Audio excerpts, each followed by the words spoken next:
I think the reason why I'm on this planet is to help people feel seen and understood.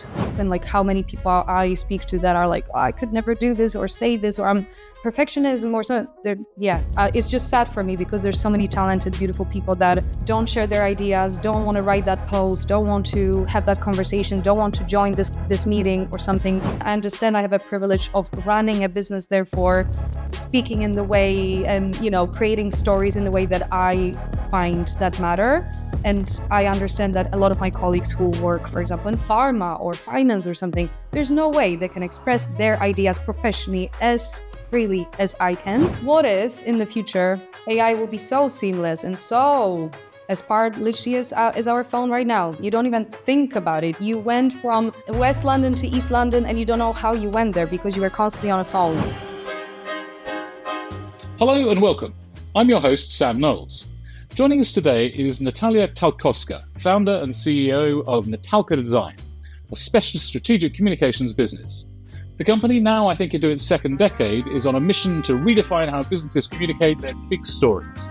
Her team is trusted by the British government, the royal family, and top tech giants around the world to tell their stories better. Natalia has given more TEDx talks than I think anybody I've ever met or heard of. Not 3, not 4, but a cool 6, I think, at least to date. She's a guest lecturer at both the University of the Arts London and Central St Martin's College of Art and Design, and the expert in residence at Imperial College London. Natalia and her team made history as the first to visually summarise a tech event using immersive VR, as covered by Forbes, and we'll come back to that. And they're currently working on an AI tool to improve how we communicate. Art, creativity, and the creative spirit run through Natalia, as we Brits sometimes say, like a stick of Brighton rock. A couple of years after founding Natalka Design, Natalia also created Doodly Doo, a business that runs doodling and public team building social sessions that reveal the lie when people say, as they do so often, I just can't draw.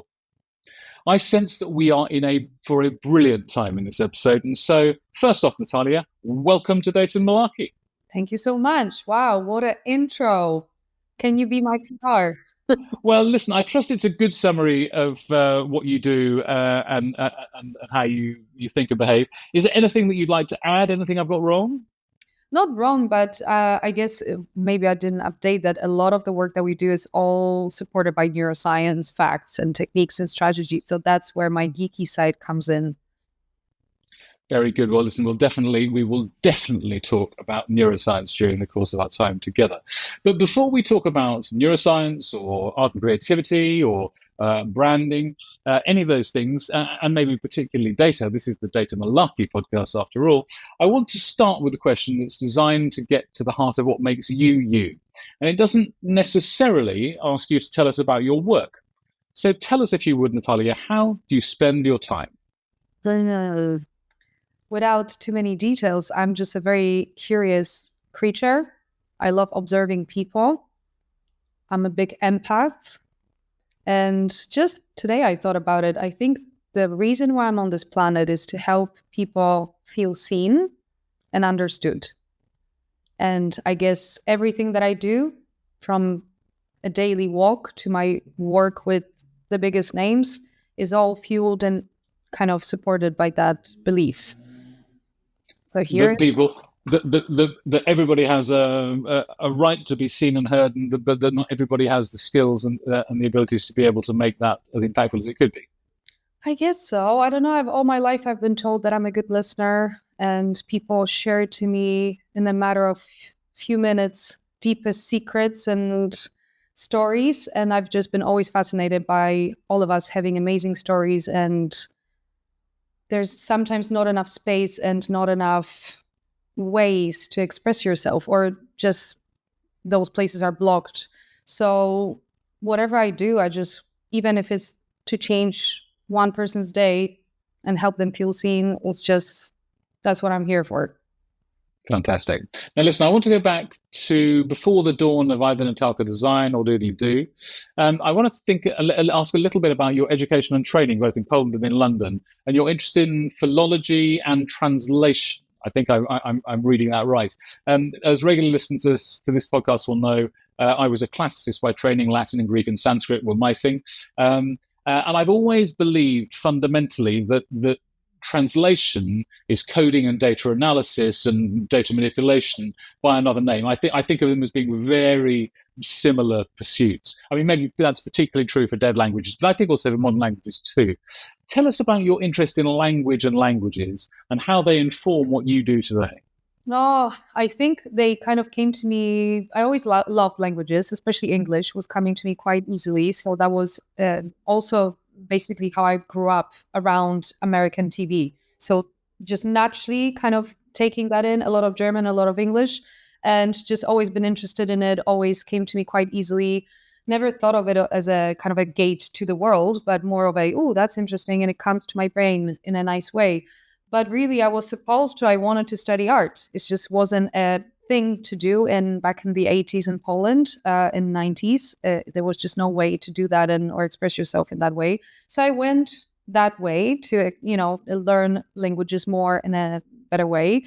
And very quickly that became also my passion. And long story short, from smallest classes here and there to studying properly translation and interpretation and what is translation really, and how this, as you said, decodes and sits in the brain, and what does it mean, to being able to teach others languages at some point and interpreting in a super speedy way. And it's funny how this all kind of then connects in your brain in a strange way and creates itself some sort of skill.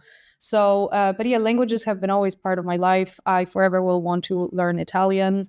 I'm waiting for someone to inject a matrix type of chip in my brain where I can just start speaking come stare, mi chiamo Natalia.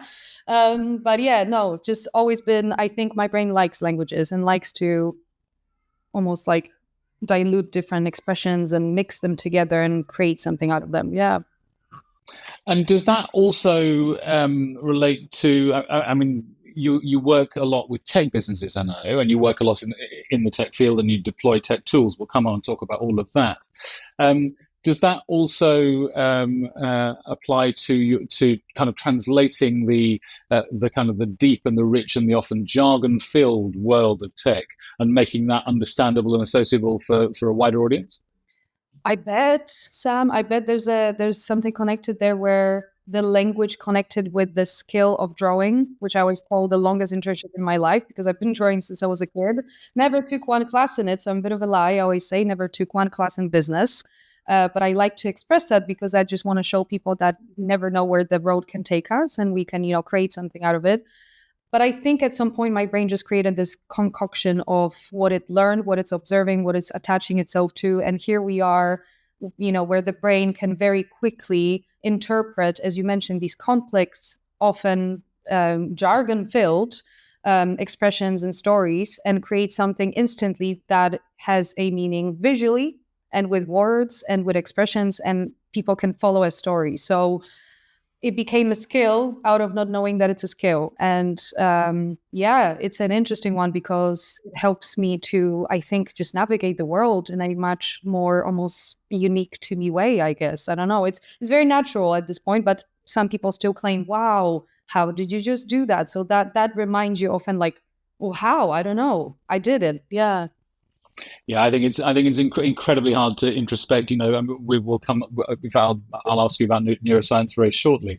I think we know a huge amount. Clearly, we know a huge amount already about the structure of different parts of the brain, structure of the whole brain, neurochemical basis as well as the electrical basis, form and function. But I think there's a huge amount that we don't know, and it's really hard to introspect into this lump of blancmange that sits between our ears and try and say, well, how does insight work, or how do we get to this?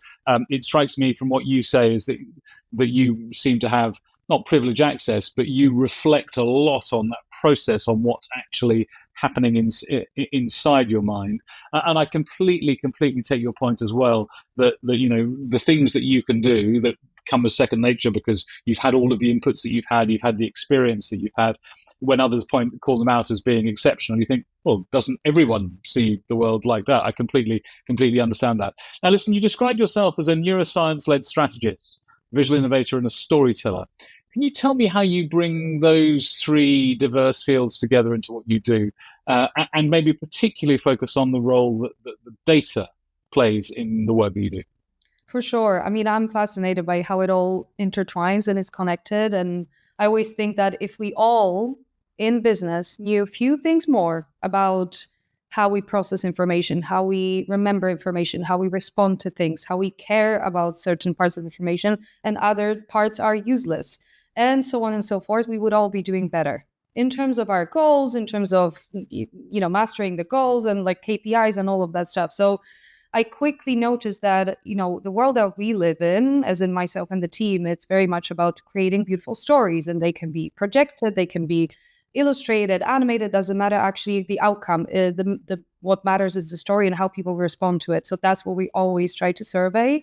And through the years, I quickly noticed that I've been doing these kind of neuroscience based techniques, strategies, whatever you want to call them, behavioral approaches without knowing even, because we were just kind of always looking at it, kind of what's the response, where's the eye tracking going, which page has been looked at the most, which hasn't, what are people responding to, why are they not responding to here, and so on and so forth. Don't want to get too deep because it gets quite geeky and only some people care about that. I bet you do, but not maybe all the audience. But long story short, it just fascinates me how everything's connected. Now, if you're lucky enough, I always say that you can see, then visual communication is really the top way of communicating. But I always say the caveat is don't forget the words, don't forget the story, because sometimes what people think is like, oh, visuals. Yes, that's great, but we need context, we need intention, we need a flow, and we need a easy, simple structure for people to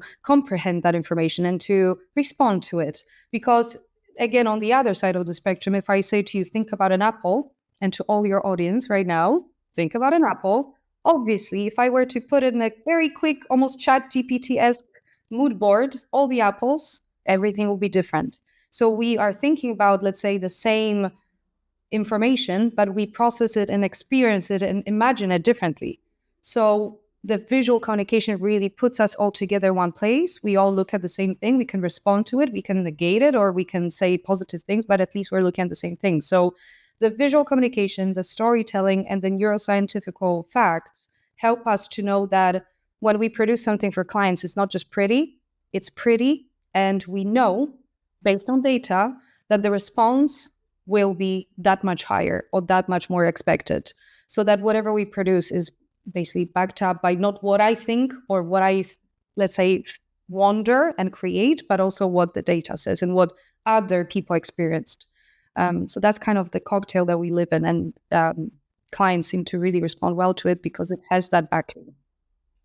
I can imagine. So, are you saying that you wouldn't come forward with a creative expression of a visual and or a verbal story if that hadn't actually been tested before you share it, because you want to be able to demonstrate that this is something that is going to work because it's going to work because it's already been shown to work in a small sample? Yes and no. Depends what's the goals and what is the process, I would say, especially when we work with life experience, where that instant kind of skill is needed of literally interpreting something visually that is being said right now, there and then. One can claim, well, there's no way you can predict what that person's going to say. And that's very true. Apart from some projects where I will say behind the scenes is, as I call it, highly controlled content. And we can all imagine which types of organizations and companies need that to make sure they're not in trouble publicly. But if something is instant and live, God knows what's going to happen, right? But again, based on the methodologies that we're using and the facts and the what we call kind of almost heartbeat moments, every story has those heartbeat moments. You can call it, of course, whichever way you like, but that's kind of what the audience is responding to, what we've learned to put into our methodology. We just know that certain moments are those moments that add to the story and to the output rather than take away. So my job constantly is to simplify, simplify, simplify. Our brains love details. They get really muddled in it. We're not getting much out of it. And sometimes, as you would know, in the world of business and I think marketing and storytelling and advertising, we all know which campaigns have been doing the best in the world so far. Let's call it the best in terms of the collective understanding of a good ad. And it's always simple. And funnily enough, that's very hard to achieve. Yeah, I'm absolutely with you. Could you give us an example of the of your analysis of events live as they're happening. Can you give us a sense of what that feels like? Well, you know what? Actually, Sam, I was thinking recently because we work so much with universities. I want to go in one day at like King's College or Imperial and say to the guys, please plug me in to some like machine and let's observe as I create what's happening with the brain. I actually really want to test that. So I'm putting it out there. If anyone's there in academia, please call me because I would love to create that sort of a study and a white paper or whatever and just notice what's happening with the brain. And is there ways that all of us can tap into certain places like this? But what is happening? I guess I've always been, if I can go back even back to school, I had this kind of, I guess, very selective perception when it comes to learning, when it comes to listening. I've always struggled a lot with any facts like around history or maths. These things came to me quite difficult. If I had extra classes, I was doing well. But I've always been kind of like, whoa, what's happening? So I had to learn very quickly to almost like select certain things to almost survive and thrive in some of these spaces.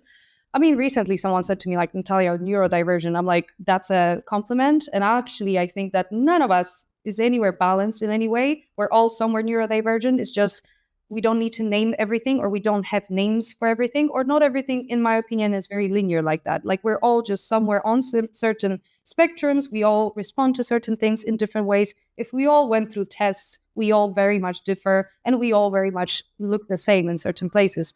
But even like when it comes to like learning, one of the stories that people find amusing is whenever there were tests at school, maybe I shouldn't be saying that because here I am after school, but instead of, let's say, putting these long little lines of text for the tests and putting them in my pants somewhere, I was always drawing the main events, but in a very kind of coded way. So you would never know what I'm doing, right? It wasn't like even a horse with a, soldier or something. It was very tiny little things. And the teacher would pass me each time and be like, oh, that's so pretty. Because I would like have it literally on my glasses or something. And I would be like, oh, yeah, yeah. And that would literally take me through the test and give me that, the win, because it was leading me, in a very visual way to get the results.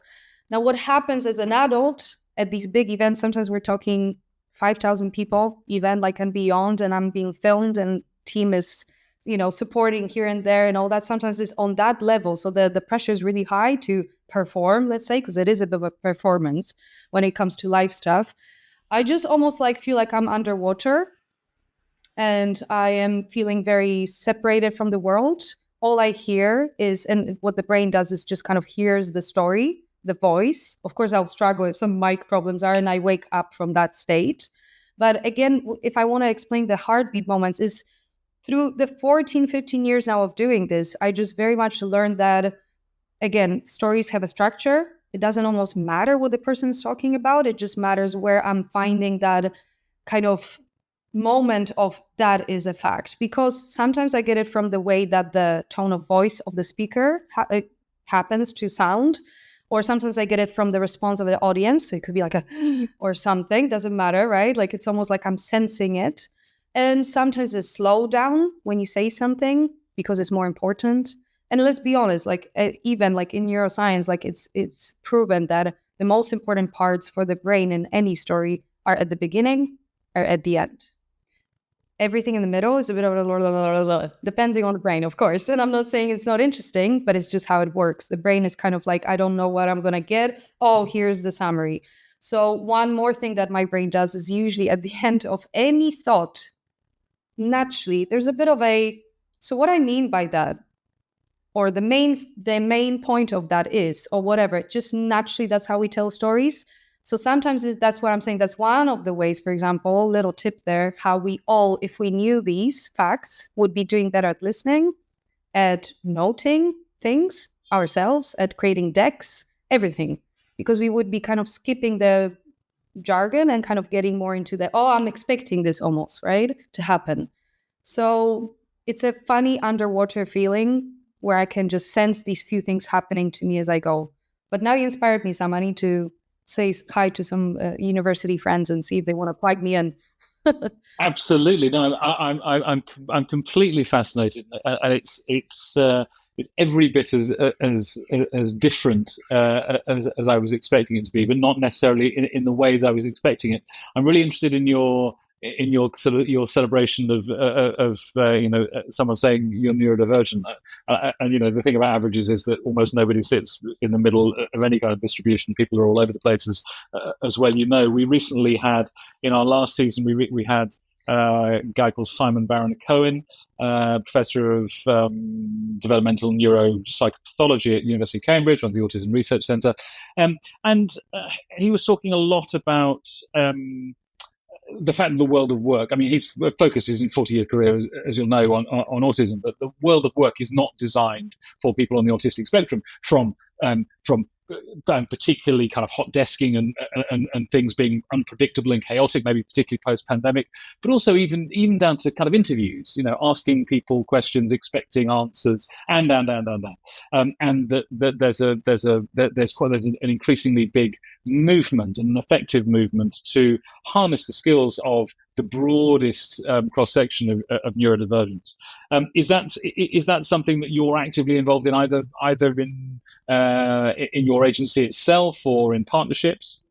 For sure, Sam. I mean, I feel like I'm going that way without even knowing. It's just becoming such a passion and kind of part of my life, from the tiniest conversations to reading anything I can, to listening to anyone I can, to podcasting, to joining, again, academic conversations and all that, and working in the background on something quite exciting with one of the leading universities in London, which will be hopefully coming next year. So I can't say more, but exciting. So I just always like to learn, expand my knowledge, know how my brain works, observe how other people's brains work. I used to actually be a teacher, a special needs teacher for many years, and I worked a lot with autistic kids.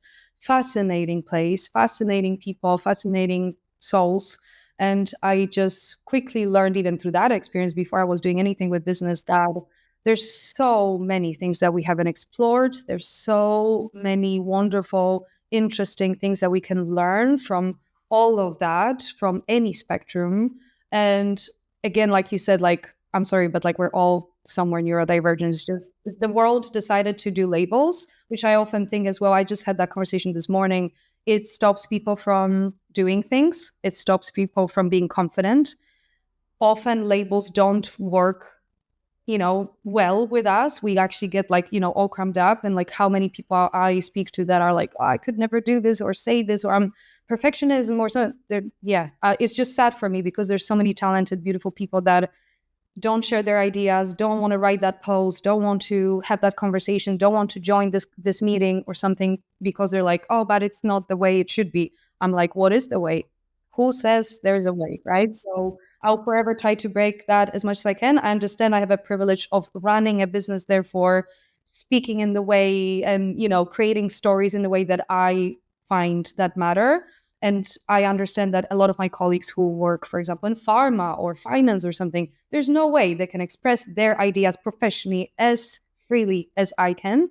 But that's even more something that's fueling my work, where I want to create that even more. So if I can be even more tangible with the work that we've been doing, apart from the work with academia and scientists, we've been working on a product that I'm really passionate about called How Are You Cards. And it's going to be really simple physical product, which will be either for you to explore or for people that you're with to literally in very different creative ways respond, how are you feeling really? And I just really, I'm such a fan of talking and expressing yourself in terms of mental well-being as well, because that's something that, again, I'm not buying the whole, we have to, it's a taboo or something. We all have stuff and we all will do better and perform better if we all share and just talk how we are, especially after COVID. And the world is changing constantly and we're much more isolated these days. And one more thing, I'm writing a book in reverse for next year, which will be called You're Not Good Enough and Other Lies That We're Telling Ourselves.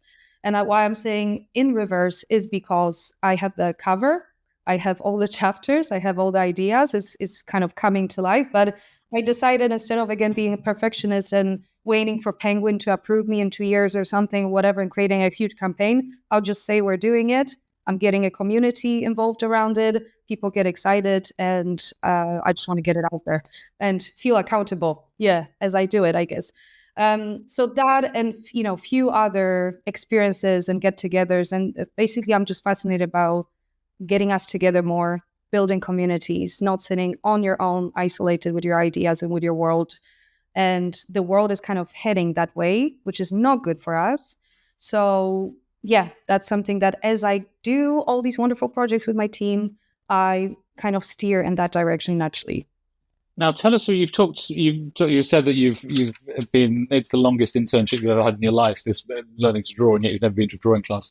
Tell us about, and I assume I'm pronouncing it right. Tell us about Doodly Doo, and what it's like to take part in one of your workshops or programs. Tell us about that. Yeah, I always call Doodly Doo as a mischievous child of Natalka Design, so the business that I run. So it's an experiential part of the business. It's fully embracing human creativity and connection.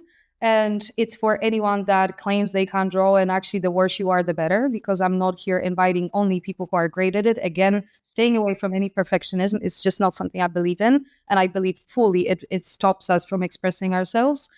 And again, playing on the fact that we don't have enough play at work, which makes us all pretty miserable. And it's not enough to just get a paycheck. I don't believe that. And for us to have any sort of culture, any memories at work, any sort of team building, whatever you want to call it, friends at work, whatever that is, we spend most of our lives at work. It could be a bit more fun, whatever we do. And I'll always forever be a propeller of that. So that is at play, very important. Connecting people through play and drawing, that's number one. So it almost doesn't matter what we draw. Suddenly you got somewhere to a result and you just shared something about yourself with someone and you're connecting. So the goal is that at the end of that experience, your body language opens up, you feel more confident, you feel like you believe that you can use this way of communicating more, which again, by the way, I always wonder why the world decided, especially the world of work, that for some reason drawing is childish and it's nice to have. And what's the point of it? We've got to work here. Words, talking a lot, right? Slides. And actually, again, data and all the information shows us that, apart from the fact that actually visual communication is the first language that humans ever used in caves even. Thank you, cavemen. You are the propeller of what I do and many of us. But it's just what a shame that it's not used enough in a work context, because it could get us to more creative, faster results, better and quicker and more connected, because it's something that we all respond to. Why is Netflix one of the biggest companies in the world? And why is anything visual, TikTok and everything else, why are we responding to that and spending so many hours? Because we were responding to that. Brain likes visual stuff and stories constantly. It's all stories. So again, through that, Doodly Doo is a world that we created at some point in 25 countries, which blew my mind, because people were starting to ask if they can start it themselves. And we were just saying yes. Apparently someone got married in Africa through going to Doodly Doo, public one. But beyond those public wonderful experiences, we do a lot of VIP launches, corporate events, sessions regularly, one-offs, whatever is the world, and building, as you mentioned, kind of a course and a program around it so anyone can enter that world without having to be physically somewhere, because I want to have that experience accessible to everyone. So building a platform in the background. What else am I doing? God knows what, Sam. I need like 4 digital twins of me right now. I can't. I'm fascinated by the sound of your book, and I applaud your approach to doing it backwards. Something else that strikes me: you've without using any of the jargon of it at all, you've picked a number of different strands in neuroscience, and you've talked about and demonstrated how they can apply to make things easier, make things better, make things faster, make communication more effective, make stories more satisfying, make our presentations better. Different things I picked up from just kind of half an hour of chatting. When I was, as I say, I started life sciences, and I went back to school and retrained as a behavioral psychologist, experimental psychologist, for about 4 years. After about a dozen years of working. And it was just the time in the early 2000s when MRI, and particularly fMRI, functional magnetic resonance imaging scanning, was coming in, and a whole range of classic psychological experiments, which, as you'll know, don't have a very good replication history. But anyway, they were all being redone. And people were getting very excited because the medical school's brain scanner was saying, look, this bit of the brain lights up when we think about horses rather than tigers. And this one does this when we're counting backwards. So this must be the bit of the brain now. And one of my favorites, I don't know about you, I'm not nearly the Twitter X user that I was, but one of my favorite accounts was called Neurobollocks. And Neurobollocks, you know Neurobollocks. So it would not pick on the advertising industry, but I think there have been a lot of people in commercial communication who've taken a little tiny bit of neuroscience that they've overheard on the train or read in New Scientist whilst waiting to have their teeth done or whatever it might be, and suddenly made themselves to be neuroscience practitioners. It's the same in the world of coaching. I think there's a huge amount of I think there's some very good and honourable application of and scientifically rigorous application of neuroscience in the world of coaching, but there's a lot of neurobollocks as well. How do you choose and use the useful stuff from neuroscience in a way that wouldn't fall under that at all? I've heard nothing that you've said that makes me remotely. I wasn't starting to. I didn't start this discussion wanting to find that, but I've been so impressed and taken by the way you've taken a bit here and a bit there and demonstrated it. How do you avoid falling into that trap? I know I don't know. That's constant on my forehead, Sam. So I'm a huge learner. I believe in asking smarter people than me for answers. I believe in research. I believe in not just going with one answer because it's the biggest one and someone paid for it.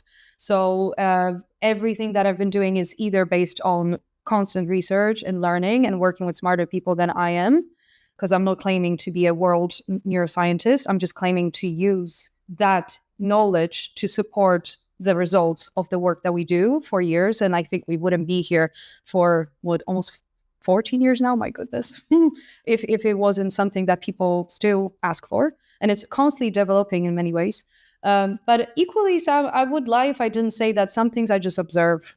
That's why I maybe also don't like to use too many words, and throw amygdalas and all these things. They're wonderful, and there's a place for that. And trust me, I love that stuff. I have a drawing of a brain in my house that has all the parts and constantly, look at it. But it's more for people to understand in a simpler way what we're talking about, because that way I can connect with more people. And let's be honest, at work, in the work world of business, people want to have a straightforward answer and understand and not feel like they're not part of the party. Because that's one thing that a lot of the time it can be a bit like too smart or too out there, and then you lose that connection. And for me, it's, I want to speak like everyone else. I want to say that I'm also learning, but my observations purely from observing people, studying their behavior, looking at the data, looking at the surveys constantly, gives me some sort of idea as well of, and that's why the methodology just is growing and expanding, and we constantly tweak it and change it just because of that experience. And I think there's nothing better than actually doing the thing rather than just talking about it.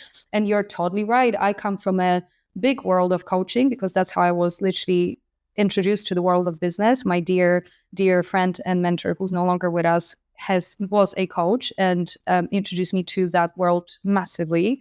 And as much as I've seen, as you said, the most amazing practical use of it and power of it, I wouldn't be sitting here with you if there was no power behind it. So huge supporter of that.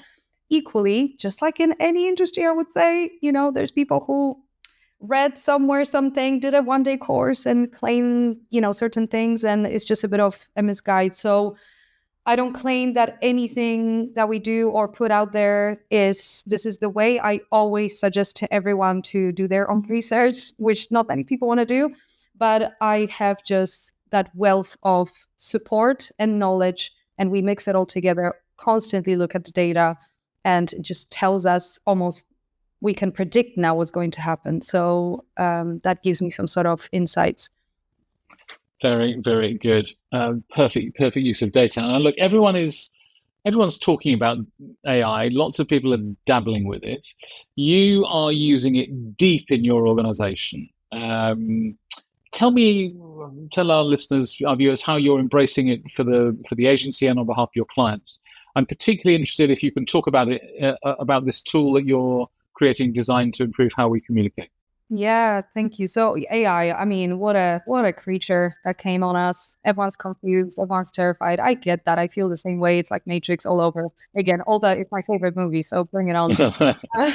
But in all fairness, it speeds up our work. It's literally down to my brain, for example, was never good at writing, especially long forms, especially expressing myself in that way. I would get like, oh, like, oh. And I know a lot of people struggle with that as well. So it just helps me to contextualize what I mean, to intentionalize what I mean and the team. And again, it speeds up the communication, it speeds up certain repeatable tasks. So it's literally down to that. There's tools that we all know now that help. And some people use it more. Some people are still a bit like, I'm scared of it. At some point, I think that it will just become a seamless thing, like holding a phone. So whether we want it or not, there's always going to be like a, ooh, and I totally get that. World is changing. I don't know anyone at this moment who is not going through some changes at work, whether that's being fired, hired, having to reskill themselves, being super confused, taking a year off in a van because they don't know what to do. Millions of changes like that. And I think it will only progress. The scary thing is that I think that our brains are not yet designed and probably never will be to deal with such a speed of change. So that's one difference I would say with internet being implemented. When I was a 13-year-old or something, it came to our house, mom plugged it in, we had to put a coin in if ever we want to surf the internet for a second. And that just took time. Everything took time. We could all get used to it.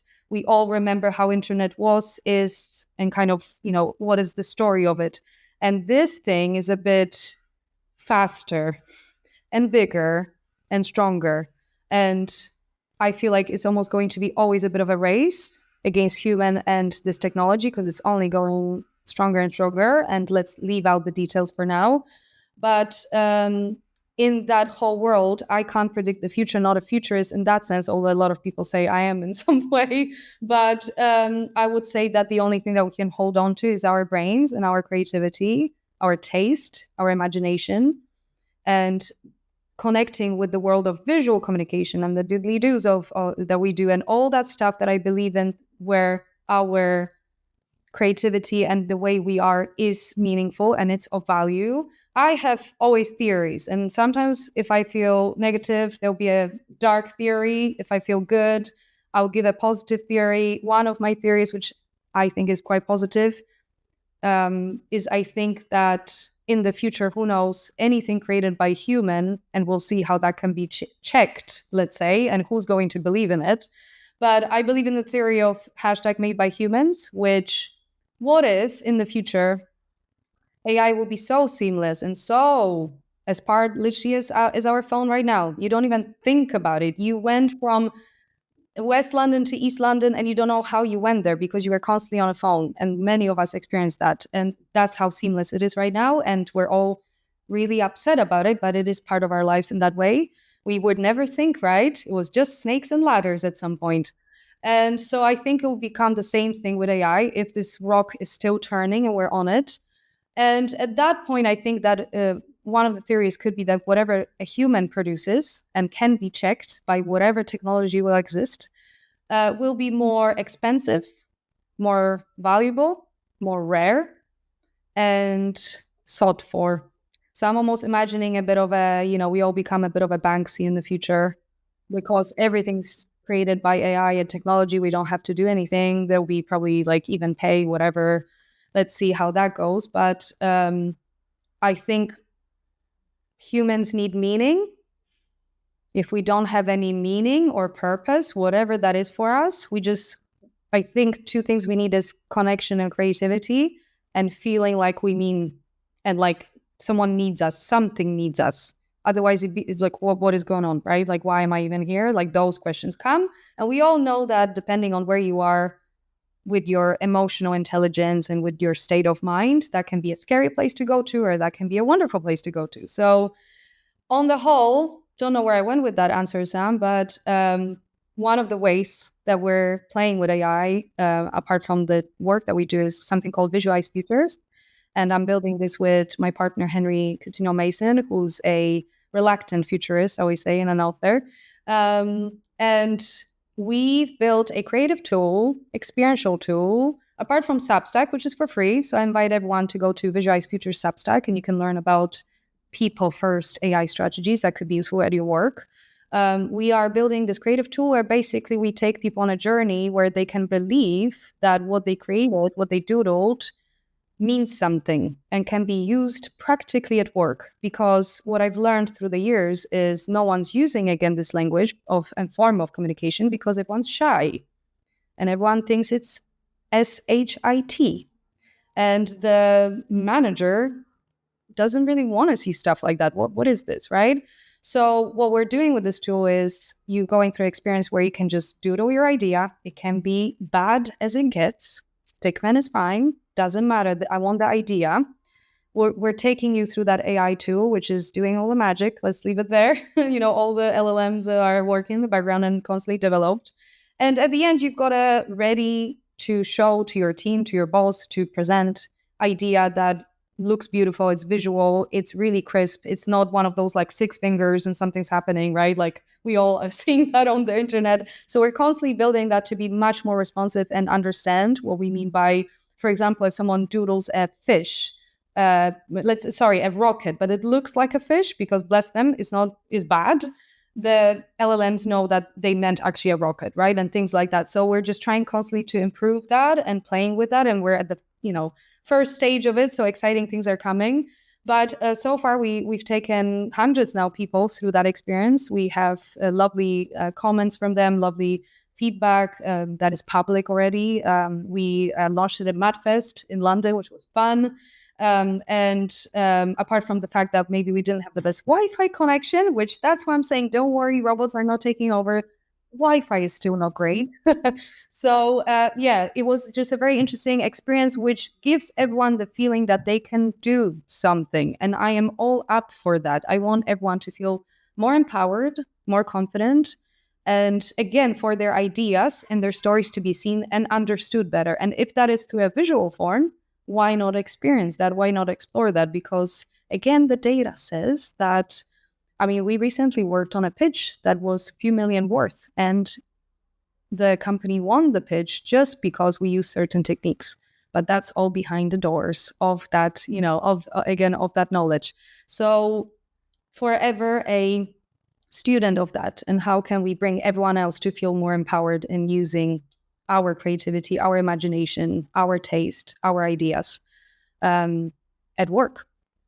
I think that fills me with a huge spirit of optimism, and also your talk about the hashtag made by humans.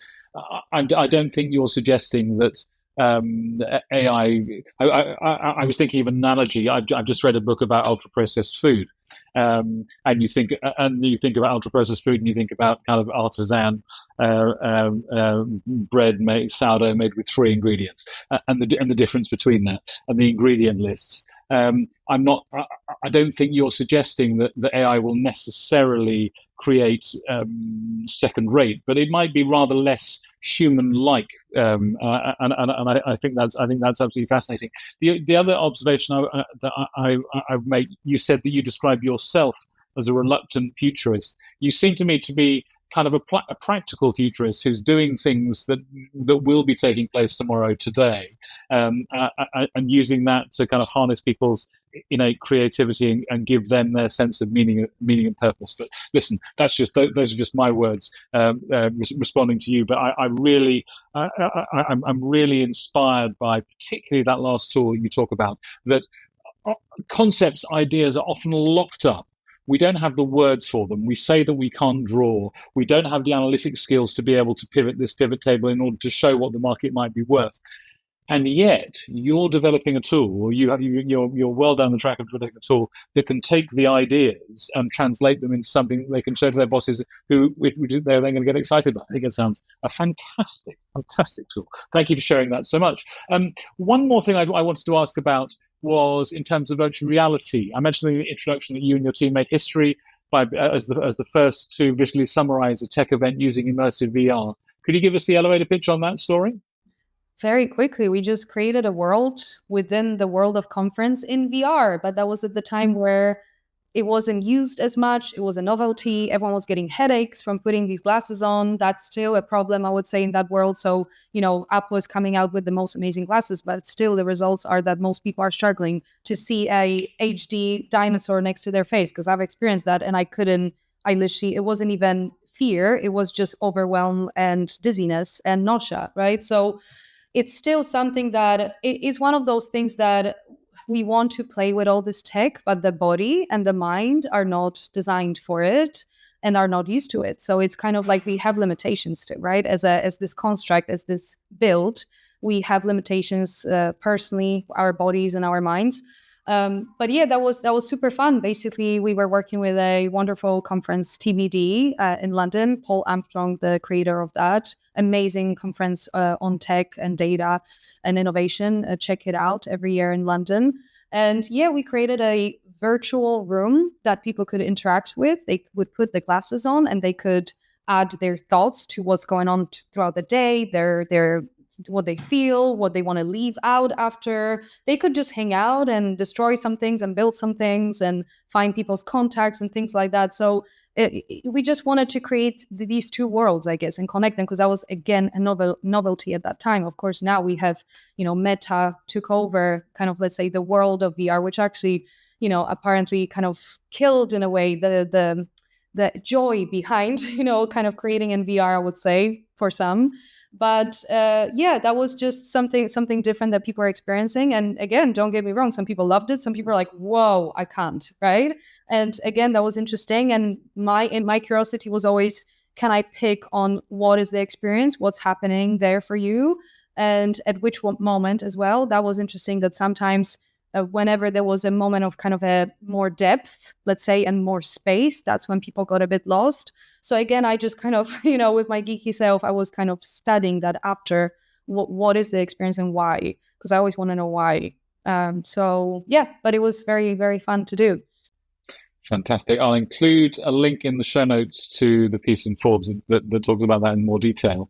Finally, where can our listeners and our viewers find out more about you, about Natalka Design, about do, what you're up to online, social media? I would say the website, natalkadesign.com, or I'm quite active on LinkedIn, my name on LinkedIn with a big hat, and just follow for fun stuff. And also started a Substack called Creative Brain Club if you want to have a fun and non-invasive monthly kind of insights. And sometimes I'll send like a random note or a thought. Recently, I sent a note about dreaming and sleeping, and I got a lot of cool responses to that, and conversation started. So yeah, just if you're into that sort of space and you're curious about the brain and my brain and others' brains and how we can work better and perform better and, help ourselves in these ways, then tune in. Thank you so much for that. And thank you so much for your time today, Natalia. I think it's fair to say if there were only more people with your approach to using data and technology smarter, there'd be rather less malarkey in the world of visual communication and innovation, expression of ideas, and rather more data-driven common sense. Natalia, thank you so much for joining us here today. Thank you so much, Sam. It's been a pleasure. Thanks so much for listening to Data Malarkey. To find out what kind of data storyteller you are, why not take our data storytelling scorecard? It takes just 2 minutes to complete and will give you a personalized report right away. Visit data-storytelling.scoreapp.com or follow the link in the show notes.